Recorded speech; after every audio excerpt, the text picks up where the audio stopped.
FDR ভালো, কিন্তু FDR তে সব টাকা রাখা এটা কি সত্যিই নিরাপদ নাকি জাস্ট কমফোর্ট জোনে থাকা?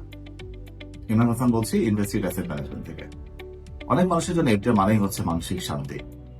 ক্যাপিটাল তুলনামূলকভাবে নিরাপদ আছে, নিয়মিত একটা ইন্টারেস্ট আসে, আর শেয়ার মার্কেটের মতো আপস এন্ড ডাউন নেই। তাই এফডিআর এর আলাদা একটা জায়গা আছে। কিন্তু এখানে আসল প্রশ্ন হলো, শুধু এফডিআর তে সব টাকা রাখা কি ঠিক? আমার মতে বিষয়ের ক্ষেত্রে উত্তর হলো না। শুধু এফডিআর তে সব টাকা রাখা বেস্ট ওয়েলথ প্ল্যানিং নয়। কেন নয় সেটা সলভ করে বলছি। প্রথম পয়েন্ট হচ্ছে, এফডিআর নিরাপদ কিন্তু সব ফিনান্সিয়াল গোল এখানে পূরণ করে না। এফডিআর এর মূল শক্তি হলো ক্যাপিটাল প্রিজার্ভেশন আর ইনকাম স্টেবিলিটি। অর্থাৎ আপনি যদি শর্ট টু মিডিয়াম টার্মে একটা সেফটি চান এবং কিছু পোর্শন লিকুইডিটি প্ল্যানও চান, কনজারভেটিভ ভাবে থাকতে চান, তাহলে এফডিআর একটা ইউজফুল ইনভেস্টমেন্ট হতে পারে। কিন্তু ওয়েলথ বিল্ডিং এর ক্ষেত্রে একটা বড় প্রশ্ন আসে, আপনার টাকা কি রিয়েল গ্রোথ হচ্ছে কিনা? নমিনাল রিটার্ন আর রিয়েল রিটার্ন দুটা এক জিনিস না। ধরো আপনি এফডিআর একটা রিটার্ন করেন, কিন্তু যখন আপনি ইনফ্লেশন ট্যাক্স এগুলো হিসাব করবেন, তারপর যেটা দেখা যাবে যে আপনার টাকা সংখ্যায় বাড়ছে, কিন্তু বাস্তবে আপনার পার্চেসিং পাওয়ার কি সে একইভাবে বাড়ছে কিনা, এটা খুব ইম্পর্টেন্ট একটা পয়েন্ট। এই ক্ষেত্রে অংশে এফডিআর খুব একটা ভালো অপশন নাও হতে পারে। সেকেন্ড পয়েন্ট হচ্ছে, ট্যাক্স এফডিআর রিটার্নটা কমিয়ে দিতে পারে। কারণ এফডিআর আমরা সবসময় জাস্ট প্রথমে যে রেটটা বলা হয় সেই রেটটা দেখি, কিন্তু এই রেটটা যখন আপনাকে ইন্টারেস্ট দিবে তখন ট্যাক্স ডিডাক্ট করা হচ্ছে, যেটা মিনিমাম 10% ডিডাক্ট করা হয়। অর্থাৎ 11% রেট দেখলে আসলে আপনি পাচ্ছেন 10% এর মতো। আর শুধু তাই না, যাদের ট্যাক্স স্ল্যাব একটু বেশি, একজন ব্যক্তি ট্যাক্স স্ল্যাব 30% পর্যন্ত হতে পারে, তার ক্ষেত্রে আলটিমেটলি তার ওই 30% ট্যাক্স দিতে হবে ইন্টারেস্ট ইনকামের উপর। অর্থাৎ যদি 10% এফডিআর রেট থাকে, তার ফাইনাল ট্যাক্সটা হবে দেওয়ার পর এফডিআর সে রিটার্ন পাবে মাত্র 7%। যে জিনিসটা আবার শেয়ার মার্কেটে বা ওপেন ফান্ডে না। এখানে ক্যাপিটাল গেইনটা সম্পূর্ণ ট্যাক্স ফ্রি এবং ডিভিডেন্ড ইনকাম কিছু ট্যাক্স কাটা হয়, but capital gain tax free তো আছে। সেই সাথে এখানে ইনভেস্ট করলে ট্যাক্স রিবেটেরও সুবিধা পেতে পারে একজন বিনিয়োগকারী। চাইবো যেটা বলছিলাম যে এফডিআর আপনারা যে রেটটা আপনাকে ব্যাংক থেকে এসে বলছে, এটা আসলে ফাইনাল রেট না। আফটার ট্যাক্স এক্সাইজ ডিউটি কেটে দেখবেন ইফেক্টিভ রেটটা অনেকটাই কমে আসবে। তো এই জন্য যখন ডিসিশন নেবেন, তখন সে আফটার ট্যাক্স রিটার্নটা চিন্তা করেই আপনাকে ডিসিশন নিলে তাহলে আপনার অ্যাকচুয়াল কম্পারিজন অথবা রাইট ডিসিশন নিতে আপনাকে হেল্প করবে। থার্ড পয়েন্ট হচ্ছে, লিকুইডিটি যেরকম ভালো মনে হয় এফডিআর এ, আসলে সেরকম অতটা ভালো না। এফডিআর সেফ, আমরা মনে করি যে এফডিআর তো সেফ, দরকার হলে ভেঙে দিব। কিন্তু প্র্যাকটিক্যাল রিয়ালিটি হলো, এফডিআর যখন আপনি মেয়াদের আগে ভাগবেন, সবাই 3 মাস 6 মাস 1 বছর মেয়াদের এফডিআর করে থাকে, তখন দেখা যায় আপনার যে রেটটার জন্য তারা কমিটেড ছিল সে রেটটা থেকে দিবেন না। তখন আপনি হয়তো তেমন কোনো রেট পাবেন না বা খুব নমিনাল একটা রেট পাবেন।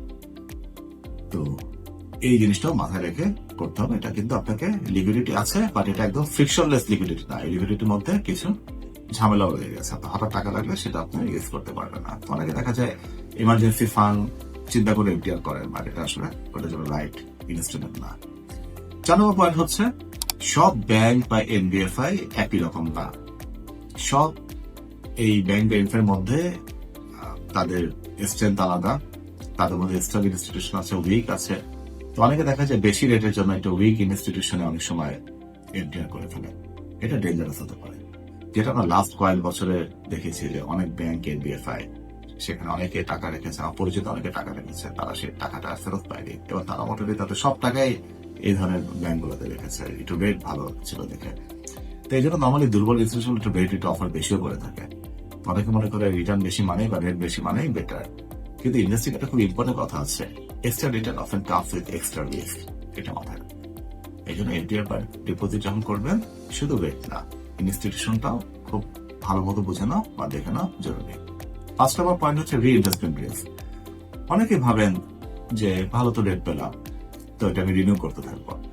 বাট মোস্ট অফ দ্য কেসে দেখা যায় রিনিউ করার সময় যদি নেগোসিয়েট করা না হয়, ব্যাংক চেষ্টা করে তার রেটটা কমিয়ে দেওয়ার। তো এটা সরাসরি রিনেগোসিয়েট করতে হবে রিনিউ করার আগে থেকে, এবং মার্কেট রেটটাও চেক করতে হবে আদার ভালো ব্যাংক বা এনবিএফআই গুলোর সাথে।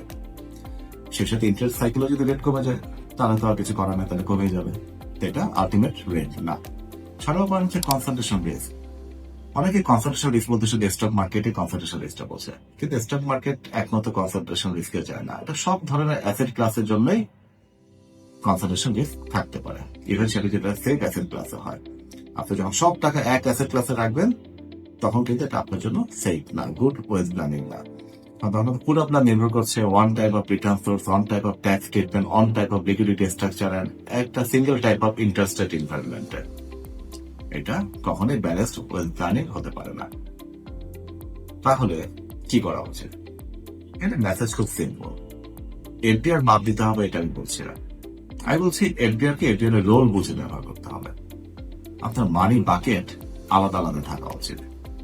উদাহরণ হিসেবে বলা যায় এমার্জেন্সি বা নিয়ার টার্ম মানে যেটা হঠাৎ বেটাৎ লাগতে পারে তার জন্য একটা সেভিংস অ্যাকাউন্টে টাকা রাখা, স্টেবল ইনকাম পোর্শন যেটাতে মাসে মাসে বা বছরে বছরে টাকা আসবে, এফডিআর হতে পারে।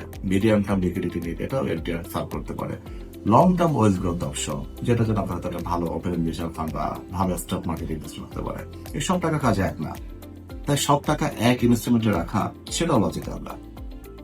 অ্যাসেটের মাঝে আপনার অ্যাসেটের টোটাল এক্সপোজার এফডিআর থাকবে, ট্রেজারি ইনস্ট্রুমেন্ট থাকতে পারে, সঞ্চয়পত্র থাকতে পারে, জমি থাকতে পারে, আবার লং টার্ম গ্রোথের জন্য প্রফেশনালি ম্যানেজ ওপেন গ্রোথ ফান্ডও থাকতে পারে। অর্থাৎ আপনার অবজেক্টিভ হওয়া হচ্ছে ক্যাপিটাল প্রিজার্ভ করা, লিকুইডিটি ম্যানেজ করা এবং লং টার্ম ওয়েলথ গ্রো করা, সব একসাথে ব্যালেন্স হবে। তো এক কথা যদি বলি, এফডিআর ভালো, কিন্তু শুধু এফডিআর যথেষ্ট হবে না। আপনার ইনভেস্টমেন্টের লক্ষ্য শুধুমাত্র টাকা সেফ রাখা না, সেই সাথে লক্ষ্য হলো আপনার পার্চেসিং পাওয়ারকে প্রোটেক্ট করা বা গ্রো করা, ট্যাক্স ইফিসিয়েন্সি চিন্তা করা, লিকুইডিটি প্ল্যান করা, সিঙ্গেল অ্যাসেট কনসেন্ট্রেশন কমানো এবং দীর্ঘ মেয়াদে ওয়েলথ বিল্ড আপ করা। এই জন্য স্মার্ট ইনভেস্টিং এর কোশ্চেন হওয়া উচিত না আমার সব টাকা কোথায় রাখবো, এটা রাইট কোশ্চেন না। বরঞ্চ কোশ্চেন হওয়া দরকার আমার কোন টাকার কাজ কি এবং সেই অনুযায়ী আমি কোথায় কোথায় কিভাবে কত টাকা রাখতে পারি। সেখান থেকে বেটার ফিনান্সিয়াল ডিসিশন হবে।